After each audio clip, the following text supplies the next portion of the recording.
Paulo, o apóstolo da fé e da coragem. Capítulo 2. Conversão de Saulo. Seguindo ele estrada fora, ao aproximar-se de Damasco, subitamente uma luz do céu brilhou ao seu redor, e caindo por terra, ouviu uma voz que lhe dizia: Saulo, Saulo, por que me persegues? Ele perguntou: Quem és tu, Senhor? E a resposta foi: Eu sou Jesus, a quem tu persegues. Atos capítulo 9, versos de 3 a 5. A mente de Saulo foi grandemente despertada pela morte triunfante de Estevão. Ele foi abalado em seu preconceito, mas as opiniões e argumentos dos sacerdotes e príncipes finalmente o convenceram de que Estevão era um blasfemo, que Jesus Cristo a quem ele pregava fora um impostor, e que aqueles que ministravam nos sagrados serviços deviam estar com a razão. Sendo um homem de mentalidade decidida e força de propósito, tornou-se implacável em sua oposição ao cristianismo, depois de ter firmado por completo em sua mente que as opiniões dos sacerdotes e escribas eram corretas. Seu zelo o levou a empenhar-se voluntariamente na perseguição aos crentes. Fez com que santos homens fossem arrastados perante os tribunais e fossem aprisionados ou condenados à morte, sem evidência de qualquer ofensa, exceto sua fé em Jesus.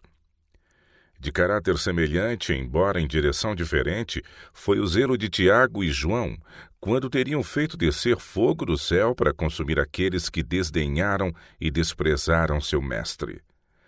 Logo, Saulo iria viajar para Damasco por sua própria conta, mas estava decidido a realizar um duplo propósito, procurando enquanto ia todos os crentes em Cristo. Com esta finalidade, obteve cartas do sumo sacerdote para ler nas sinagogas, cartas que o autorizavam a se apoderar de todos aqueles que eram suspeitos de ser crentes em Jesus e enviá-los por mensageiros a Jerusalém para que ali fossem julgados e punidos. Ele pôs-se a caminho, cheio de força e vigor da varonilidade, e ardendo em zelo equivocado. Quando os cansados viajantes se aproximaram de Damasco, os olhos de Saulo contemplaram com prazer o cenário de amplas extensões de terras férteis, belos jardins e pomares frutíferos, banhados pelos refrigerantes regatos que corriam murmurantes por entre a verde vegetação. Depois da longa viagem por áreas desoladas, tais cenas eram, na verdade, aprazíveis. Enquanto Saulo e seus companheiros se deleitavam na contemplação do cenário, subitamente o envolveu uma luz do céu, que excedia o esplendor do sol, e caindo em terra ouviu uma voz que lhe dizia: Saulo, Saulo, por que me persegues? E ele disse: Quem é, Senhor? E disse o Senhor: Eu sou Jesus a quem tu persegues. Duro é para ti recalcitrar contra os aguilhões. Atos capítulo 9, versos 4 e 5. A cena foi da maior confusão. Os companheiros de Saulo foram tomados de terror e quase cegados pela intensidade da luz. Ouviram a voz, mas não viram ninguém, e para eles tudo era ininteligível e misterioso. Mas Saulo, caído prostrado ao chão, compreendeu as palavras que lhes foram faladas e viu claramente diante de si o Filho de Deus. Um olhar para aquele glorioso ser imprimiu sua imagem para sempre na alma do surpreso judeu. As palavras lhe atingiram o coração com força espantosa. Uma inundação de luz penetrou nos entenebrecidos recessos do seu espírito, revelando-lhe a ignorância e o erro. Viu que, enquanto imaginava estar servindo zelosamente a Deus, perseguindo os seguidores de Cristo, estava realmente fazendo a obra de Satanás. Ele viu a insensatez de basear sua fé nas afirmações dos sacerdotes e príncipes, cujo serviço sagrado havia dado a eles grande influência sobre sua mente e o tinha levado a crer que o relato da ressurreição fora um artifício forjado pelos discípulos de Jesus. Agora que Cristo lhe fora revelado, o sermão de Estevão foi-lhe trazido com força à mente. Aquelas palavras que os sacerdotes haviam declarado ser blasfêmia, agora lhe pareciam como verdade. Naqueles momentos de maravilhosa iluminação, sua mente agiu com notável rapidez. Recapitulou a história profética e viu que a rejeição de Jesus pelos judeus, sua crucifixão, ressurreição e ascensão tinham sido preditos pelos profetas e provavam ser ele o Messias prometido.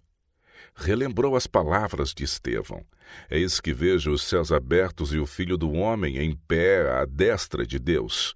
Atos 7:56. E compreendeu que o santo moribundo havia contemplado o reino da glória.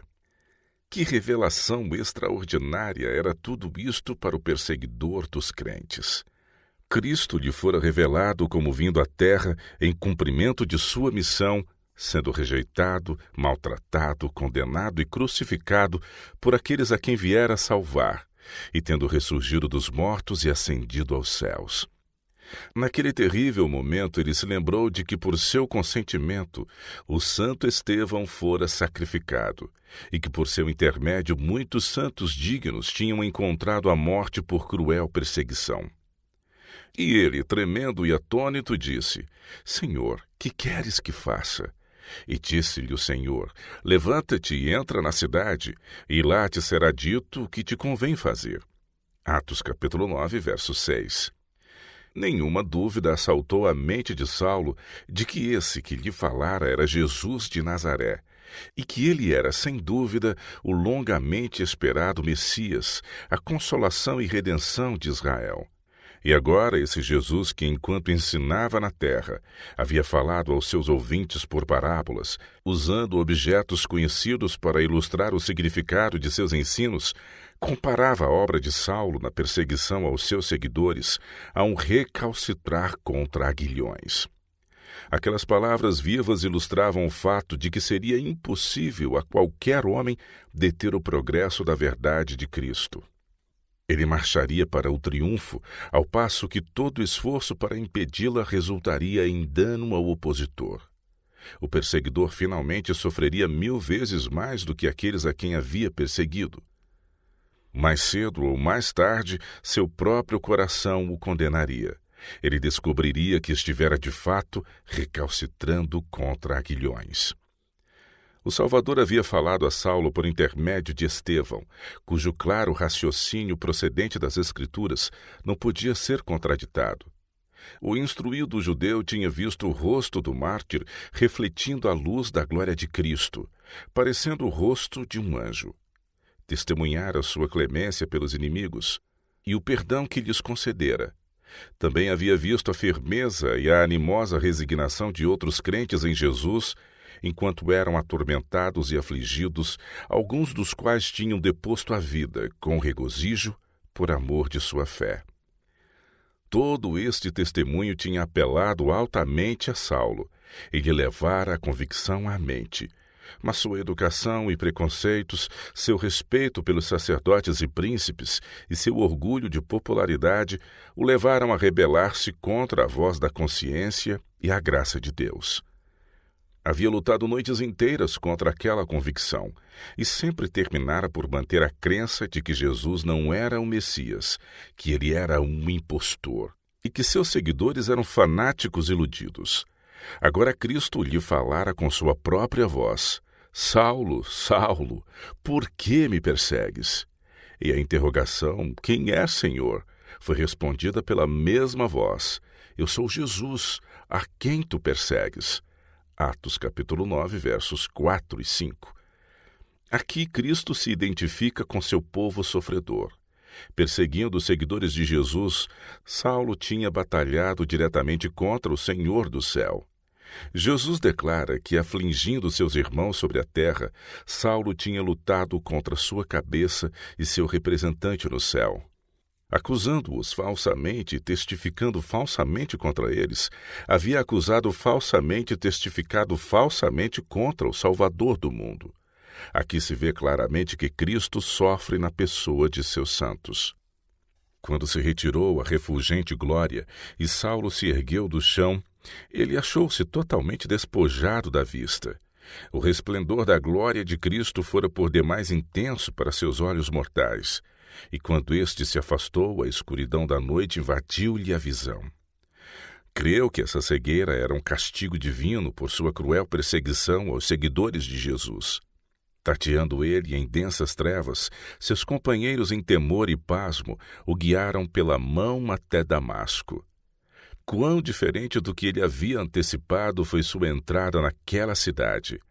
Com orgulhosa satisfação se aproximara de Damasco, esperando em sua chegada ser saudado com ostentação e aplauso por causa da honra a ele conferida pelo sumo sacerdote, e o grande zelo e perspicácia por ele manifestados em procurar os crentes e levá-los como cativos a Jerusalém, onde eram condenados e punidos sem misericórdia. Tinha decidido que sua viagem seria coroada de sucesso, e seu espírito corajoso e tenaz não se intimidava diante de nenhuma dificuldade ou perigo na busca do seu objetivo. Havia determinado que nenhum cristão deveria escapar de sua vigilância, inquiriria de homens, mulheres e crianças a respeito de sua fé, e também daqueles com quem eles estivessem ligados, entraria nas casas com poder para lançar mão de seus moradores e enviá-los a Jerusalém como prisioneiros. Mas quão diversa foi a presente cena da que ele havia imaginado. Em vez de exercer poder e receber honra, ele mesmo era virtualmente um prisioneiro, sendo privado da vista e dependente da guia de seus companheiros.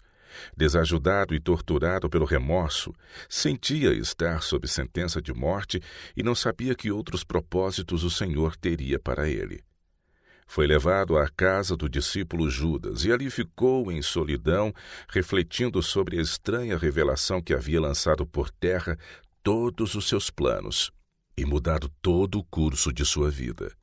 Passou 3 dias em completa cegueira, ocupando aquele terrível tempo com reflexão, arrependimento e fervorosa oração, não comendo nem bebendo durante todo esse período. Amargamente se lembrou de Estevão e da evidência por ele demonstrada de ser sustido por um poder mais elevado do que o da terra. Refletiu com horror sobre sua própria culpa de permitir ser controlado pela malícia e preconceito dos sacerdotes e príncipes, fechando os olhos e ouvidos à mais notável evidência e implacavelmente insistindo na perseguição aos crentes em Cristo. Ele estava em reclusão completa.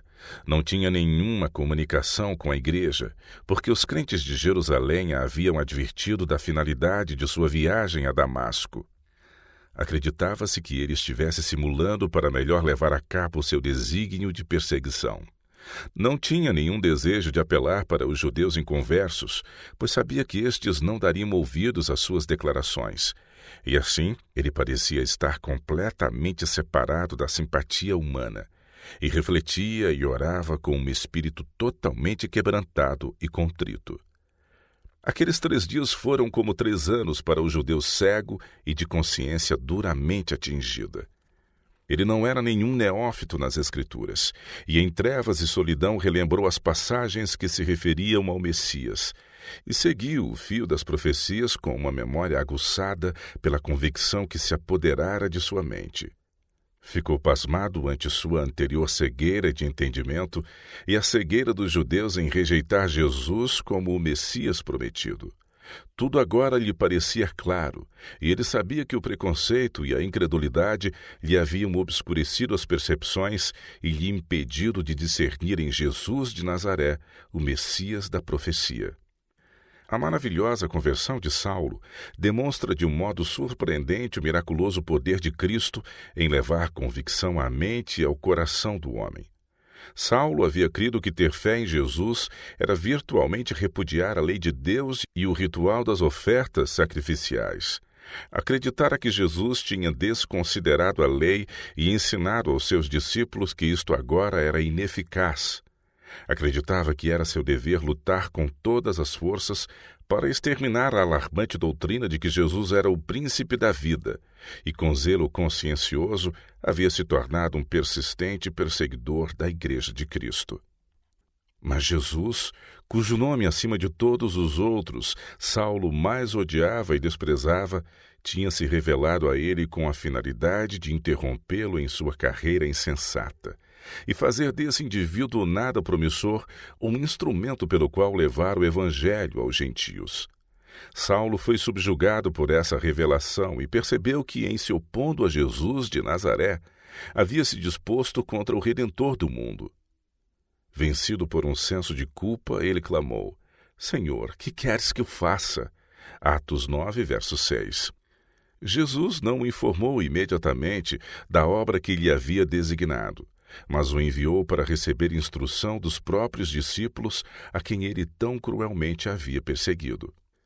A maravilhosa luz que iluminou a mente de Saulo era obra do Senhor, mas havia também uma obra que deveria ser feita em seu favor pelos discípulos de Cristo.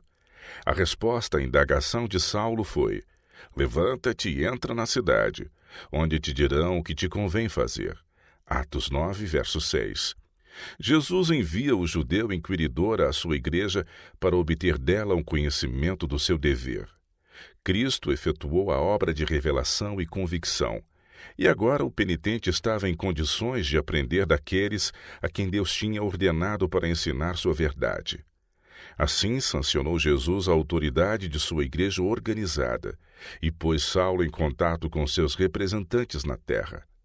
A luz da iluminação celestial privara Saulo de sua visão, mas Jesus, o grande médico, não o restaurou imediatamente.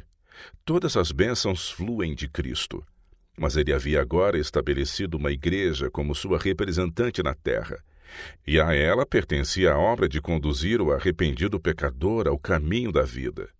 Os mesmos homens que Saulo propusera destruir deveriam ser seus instrutores na religião que ele havia desprezado e perseguido. Sua fé foi severamente provada durante os 3 dias de jejum e oração na casa de Judas, em Damasco. Estava totalmente cego e em completa escuridão mental quanto ao que era exigido dele. Fora orientado a ir a Damasco, onde lhe seria dito o que deveria fazer. Em sua incerteza e angústia, ele clamou fervorosamente a Deus. Ora, havia em Damasco um discípulo chamado Ananias. Disse-lhe o Senhor numa visão: Ananias, ao que respondeu: Eis-me aqui, Senhor. Então o Senhor lhe ordenou: Dispõe-te e vai à rua que se chama Direita. E na casa de Judas procura por Saulo, apelidado de Tarso, pois ele está orando e viu entrar um homem chamado Ananias a impor-lhe as mãos para que recuperasse a vista. Atos capítulo 9, versos 10 a 12. Ananias, com dificuldade, pôde acreditar nas palavras do anjo, porque a cruel perseguição de Saulo aos santos em Jerusalém havia se espalhado por toda a parte.